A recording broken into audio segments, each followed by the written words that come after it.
Bismillahirrahmanirrahim. Assalamualaikum warahmatullahi wabarakatuh.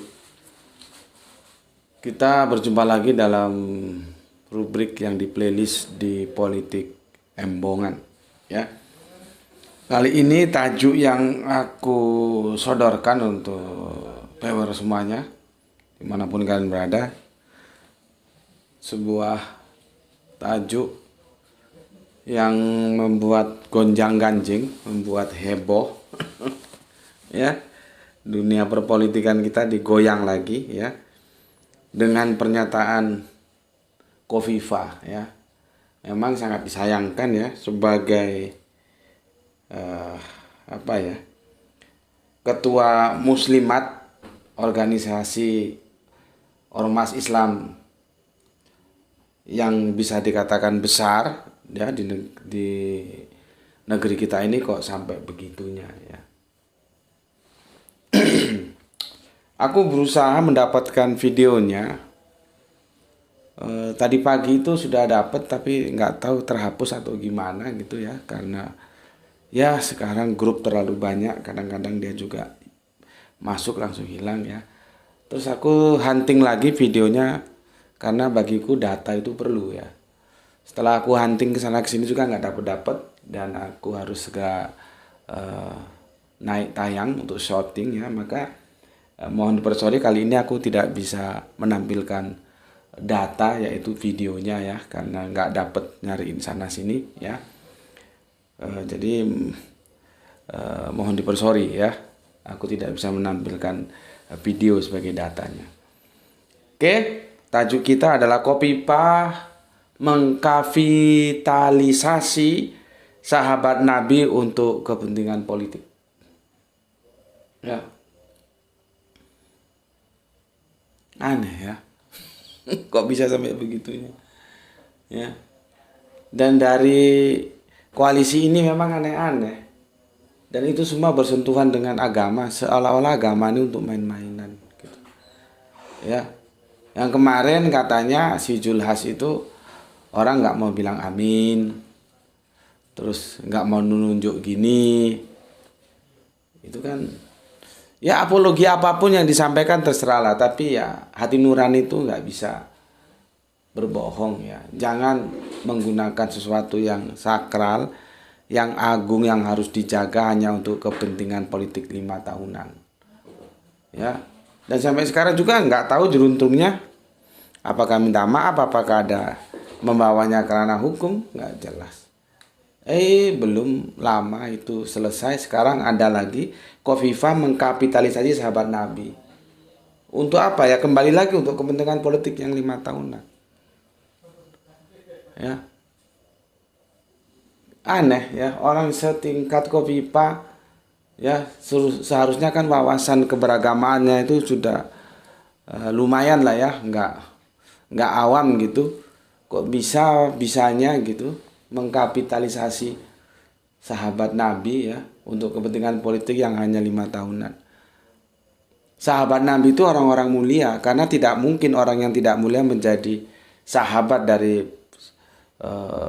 pribadi yang begitu mulia, yaitu Kanjeng Nabi, ya, yang dimuliakan oleh Gusti Allah Agung, kan nggak mungkin.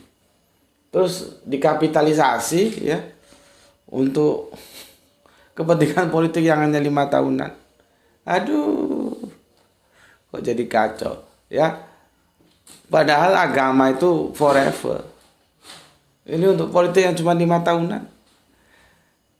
Tuh, nggak tahu juga apa yang ada dalam benaknya mereka ini, ya. Dan ini dari koalisi 02, seharusnya Prabowo memberi peringatan itu kepada, kan dia kapten kesebelasannya toh, supaya timnya itu tidak lagi mengkapitalisasi agama. Dulu ada yang bilang jangan politik identitas, jangan politik identitas. Sekarang kalau ada agama dikapitalisasi itu gimana, ya. Oke. Itu introductionnya, mukadimahnya. Sekarang aku coba, karena ndak ada videonya aku coba nukilkan seperti ini ya. Pernyataan dia ketika diwawancara gitu.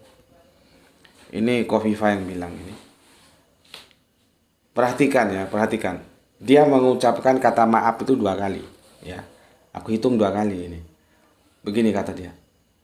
Saya mencoba mengambil personifikasi maaf Rasulullah Shallallahu Alaihi Wasallam. Ada sahabat yang menjadi sahabat Rasulullah yang senior, yaitu Sayyidina Abu Bakar ya. Ya. Itu yang senior, Sayyidina Abu Bakar radhiyallahu anhu. Tapi ada yang milenial, itu Sayyidina Ali radhiyallahu anhu ya. Jadi komposisi antara yang senior dan yang junior ada di Sayyidina Abu Bakar dan ada di Sayyidina Ali. Ya, saya mohon maaf. Nah, 2 kali dan minta maaf. Kalau saya menggunakan personifikasi seperti ini, tidak dalam posisi bahwa ini setara dengan sahabat. Ya, tapi dalam referensi kepemimpinan ada di lingkungan Rasulullah pada saat itu ada senior, ada junior. Oke, kita mulai bahas tentang 2 kali kata maaf yang disampaikan. Secara body language ya, aku sekilas lihat videonya itu tadi ya, terus hilang, aku cari nggak ketemu lagi. Dan secara verbal diucapkan 2 kali mengucapkan kata maaf itu. Sebetulnya nuraninya sudah mengatakan tidak pantas. Itu bertentangan dengan nuraninya. Tidak boleh orang-orang yang begitu mulia ya dikapitalisasi hanya untuk kepentingan politik. Boten pantes Kofifa, boten pareng. Nggak boleh begitu Kofifa. Ya. Dari 2 kali dia menggunakan kata maaf itu, aku melihatnya ada sebuah pertarungan di dalam diri dia sendiri, dan dia tahu itu ndak boleh, ndak pantas. Kalau orang Sumatera bilang tidak elok, kalau orang Jawa bilang boten pantes ya. Apakah itu bisa dipersonifikasikan? Nanti kita lihat personifikasi itu apa. Ini juga masalah. Nggak tahu apakah Kofifa memang tidak mengenal bahasa sastra atau selip lidah, nggak tahu lah ya. Dia mungkin mau mensiasati dengan menggunakan diksi personifikasi untuk mensiasati ya sebuah diksi yang dia bilang ini tidak dalam posisi bahwa ini setara dengan sahabat. Jadi personifikasi yang digunakan itu untuk menetralisir kesan bahwa dia tidak menjadikan Prabowo Gibran setara dengan sahabat Abu Bakar dan sahabat Ali. Ini kan permainan kata tapi keliru. Ya, keliru. Ya, kita buka personifikasi itu apa? Ini langsung aku ambil dari KBBI ya. Kalau misalkan Kofifa nggak setuju dengan KBBI ya nggak masalah juga. Silahkan ajukan. Personifikasi menurut kamu itu apa? Ya. Ini kita buka dan kalian bisa buka bareng-bareng lah ya.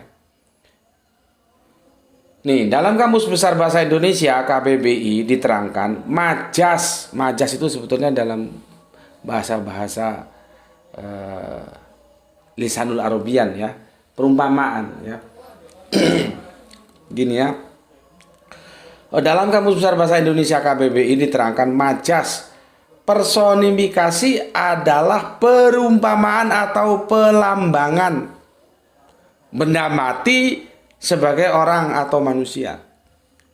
Cara penggunaan majas personifikasi ialah dengan menggantikan fungsi benda mati yang seolah-olah memiliki sifat seperti makhluk.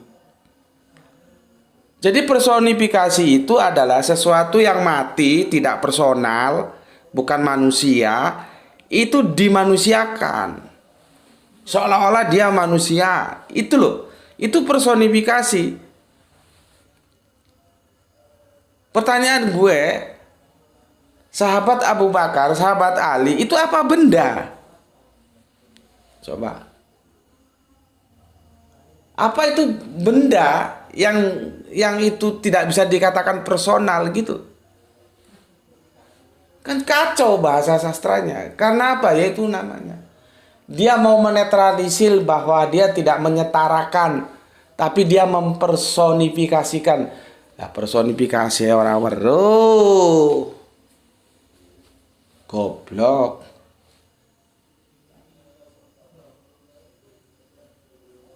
Personifikasi itu benda mati ditampilkan seolah-olah hidup seperti manusia kita ini. Gue ambil contohnya ya.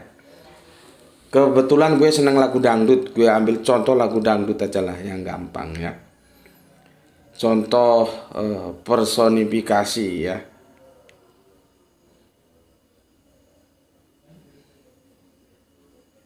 Mana ini? Ya. Mana ini contoh personifikasi? Itu ada sebuah lagu dangdut judulnya Bulan ya. Bulan itu lagunya Mega Mustika, kebetulan dari Lampung. Ya, dari Lampung ya. Ya sama-sama dari Lampung. Ya, lihat ini ya.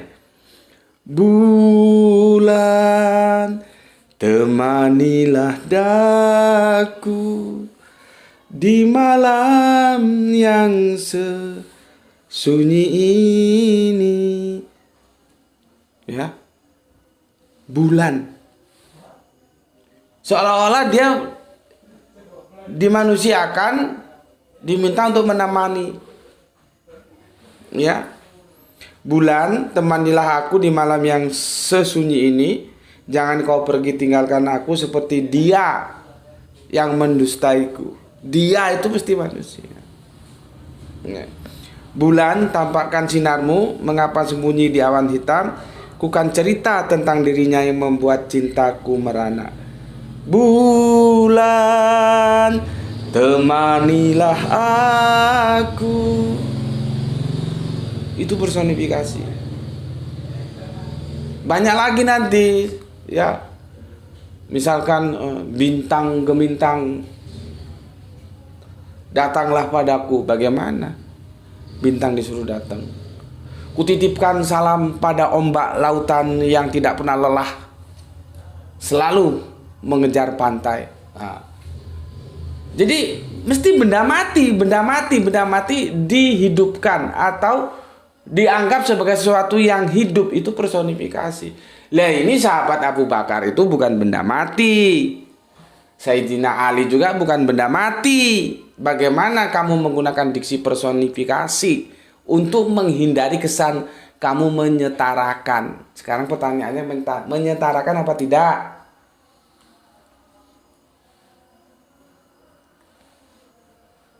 Heran gue sama satu ini. Sampai sebegitunya bela-belain politik. Agama itu yang akan menentukan kita keblangsak atau bahagia nanti di akhirat. Ya. Itu masalah personifikasi ya. Jadi nggak tepat kok personifikasi. Sekarang dia menggunakan tadi apa? Maaf sudah ya. Itu menunjukkan bahwa psikologisnya bertentangan, maaf. Terus personifikasi juga sudah. Ya, nggak bisa, karena sahabat Abu Bakar, sahabat Ali itu personal, seperti aku, seperti kamu, seperti Kofifa. Yang dipersonifikasi itu adalah benda mati yang dianggap hidup menjadi manusia, seperti manusia, gitu loh. Ya, oke. Minta maaf sudah, personifikasi sudah. Terus sekarang milenial, ya, yang katanya si Gibran tuh milenial kan, terus sahabat Ali milenial. Kofifa. Mbok yo ojo nemen-nemen to, Fa. Urip nduk donya gur pirang suwe. Ya, belan-belani sing model ngono kuwi. Berapa lama kita hidup di dunia? Orang tanpa begitu juga kamu itu ya harus enak kok. Ngapain harus mengkapitalisasi sahabat Nabi? Ya. Oke. Milenial ini juga data ini. Lu bisa cari kalau nggak percaya dengan data yang gue sampaikan. Ya, milenial. Sedangkan milenial yaitu generasi yang lahir pada usia 1981 sampai 1996. Itu milenial. Yang kira-kira 24 sampai 39 tahunan. Nanti ada Gen X, generasi X itu yang lahirnya seperti gue ini, ya. Yang usianya antara 40 sampai 55-an. Ya, 1965 sampai 1980. Baru kemudian mundur ke belakang ada baby boomer. Itu generasi yang saat ini berusia 56 sampai 74. Sudah bau tanah 74, sudah sore, sudah senja. Itu lahir antara 46 dan 64. Ya, sekarang kita berpusat ke milenial. Ya apa itu? Generasi yang lahir 1981 1996. Sahabat Ali itu lahirnya kapan? Kok bisa disebut milenial?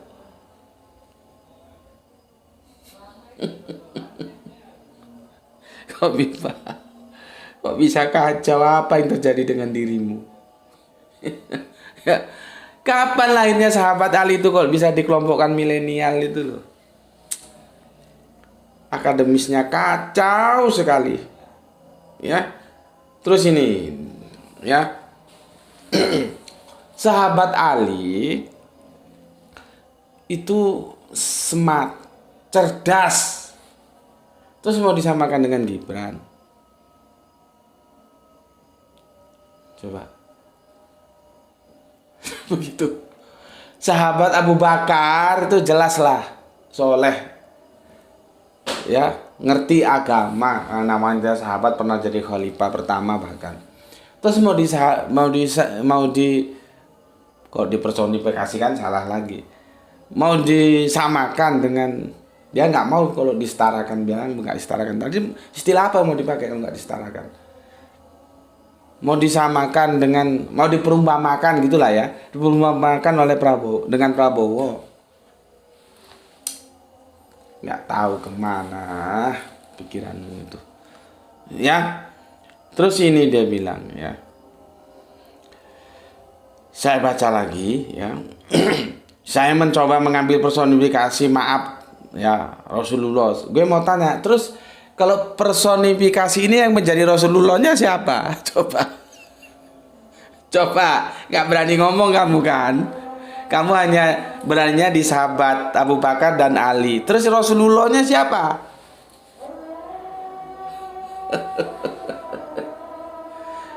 Ya, yang jadi Rasulullahnya siapa? Kalau yang jadi sahabat Abu Bakarnya Prabowo, yang jadi sahabat Alinya Gibran, yang menjadi Rasulullahnya siapa?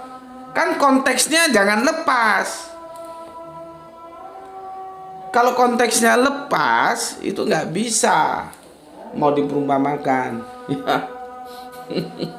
Kamu bilang Sayyidina Abu Bakar radhiyallahu ya, itu yang tua ya, yang senior, yang milenial tuh Sayyidina Ali gitu. Berarti Sayyidina Ali itu milenial. Sorry, kacau. Jadi komposisi antara yang senior dan yang junior ada di Sayyidina Abu Bakar dan ada Sayyidina Ali. Ini nggak tahu ya, masa sih orang seperti Kofifa yang menjadi ketua muslimat ormas Islam terbesar, yang besar, kalau mungkin termasuk kelompok terbesar lah ya. Ada NU, ada Muhammadiyah kan, ya, ada yang lain-lain tentunya nanti ya. Kok bisa menggunakan komposisi itu loh? Apakah sahabat Abu Bakar dan Sayyidina Ali itu pernah menjadi pemimpin dalam satu waktu yang sama? Mereka itu memimpin bersama sehingga disebut komposisi. Kan eranya itu tidak sama. Sahabat Ali masih dijeda oleh sahabat Abu Bakar, dijeda oleh sahabat Umar, dijeda oleh sahabat Utsman, baru sahabat Ali. Mereka tidak pernah dalam satu kepemimpinan bersama seperti capres-cawapres. Sahabat Ali cawapresnya, sahabat Abu Bakar capresnya, sahabat Ali cawapresnya gitu. Tidak pernah. Eranya beda-beda. Terjeda di sahabat Abu Bakar, baru kemudian sahabat Umar, terjeda lagi sahabat Umar, sahabat Utsman, baru Ali. Kok bagaimana dikatakan jadi komposisi antara yang senior dan yang junior? Mereka nggak pernah membentuk komposisi. Kalau kamu mau memaksakan komposisi, itu bukan hanya sahabat Abu Bakar dan Ali doang. Yang terkenal 4, ditambah lagi Umar dan Utsman. Yang lain-lainnya kan masih banyak. Nah, terus pertanyaan gue kembali yang tadi, kalau mau dibilang komposisinya maksudnya seperti itu loh ya, bukan dalam satu kepemimpinan yang sama sebagai cawapres dan wapres misalkan begitu ya. Kalau komposisinya itu mereka pernah menjadi sahabat Nabi dalam satu waktu yang sama, pertanyaan gue, yang jadi Nabi siapa? Pertanyaan gue seperti awal, yang menjadi Rasul terus siapa? Berani kamu mau menyamakan orang lain dengan Kanjeng Nabi?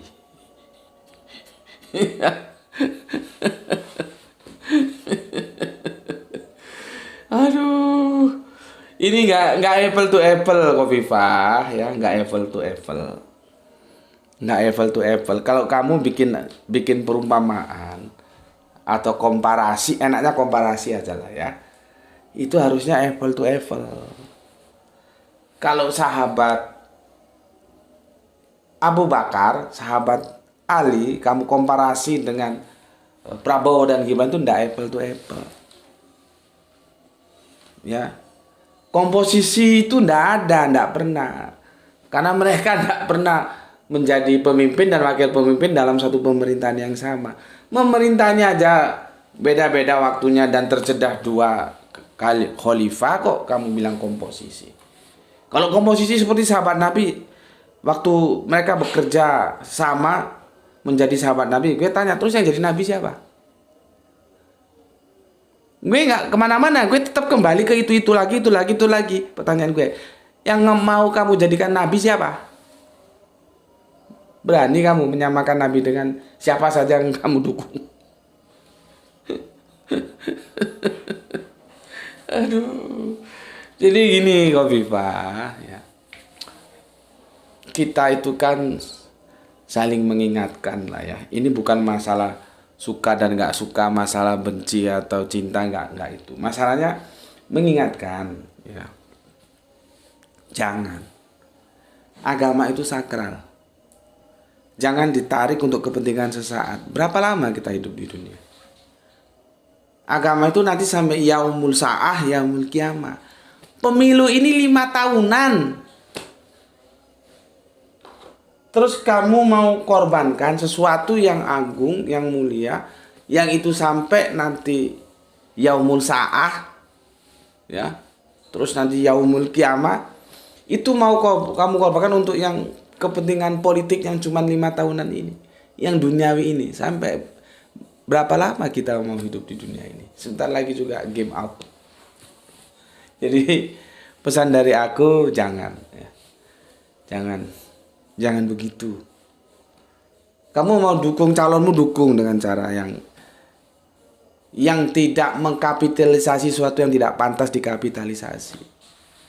Karena kalau semua bicara tentang sahabat, semua orang memiliki sahabat, bukan kamu saja. Jadi kalau aku itu merasa keberatan, ya pantas dan amat sangat pantas. Karena semua umat Islam memilikinya. Ya. Maka dari itu ya mungkin ini ya kamu istighfar lah. ya, dan tidak mengulangi lagi, tidak pantas. boten pantes Khofifah ya. Pakai cara lain. Mungkin kamu karena keadaan kamu harus mendukung 02 dan harus habis-habisan supaya bisa satu putaran. Nggak apa-apa, namanya juga usaha, itu bebas, nggak ada yang boleh ganggu. Tapi pesan aku, jangan mengkapitalisasi sahabat Nabi, atau itu mengerucutnya besarnya, jangan mengkapitalisasi agama. Mari agama ini sama-sama kita hormati. Itu aja pesan dari aku ya. Dan semoga apa yang dilakukan Khofifah itu yang terakhir ya, dan tidak akan terulang lagi.